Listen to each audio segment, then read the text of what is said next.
देखिए बंदर बाबा बैठे फोन छोड़ा के ये फोन बात करो और ये बाप रे अभी बहुत सारे हैं, इतने सारे बंदर आ रहे हैं। आराम से चलना राज।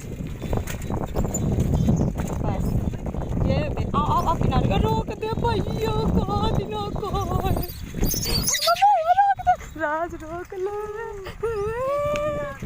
हाँ मम्मी काट रही है राज, काट ली। अब का हो रुके इधर किनारे आ जाओ सब जने। इधर आओ किनारे। आओ साइकिल छोड़ दो अपन जान छोड़ चुप पे खड़ी जाओ। ये देखिए डर लग रहा है कि काट ना खाए क्योंकि इतने सारे झुंड हैं। ये देखिए सब यहाँ से पूरी रोड में फैले हैं। ये देखो डर भी लगता है फ्रेंड्स, बहुत डर लगता है। ये देखिए सब बैठे हैं, लेकिन हमारे यहाँ ये लोग रोज आते हैं, कहीं फ़ोन न मेरा छुड़ा ले। हम बहुत आराम से चल भी रहे हैं क्योंकि डर लग रहा है ना, इसलिए। देखिए इस पूरी रोड में ही फैले हुए हैं।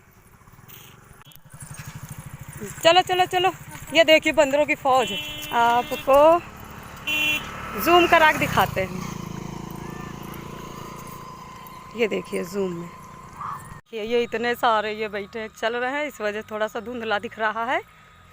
ये देखिए ये हमारी शॉप के पास हम आ चुके हैं पार्लर में, तो इस वजह से यहाँ इतने सारे बंदर सारे पेड़ पर बैठे हुए पूंछ लटकाए।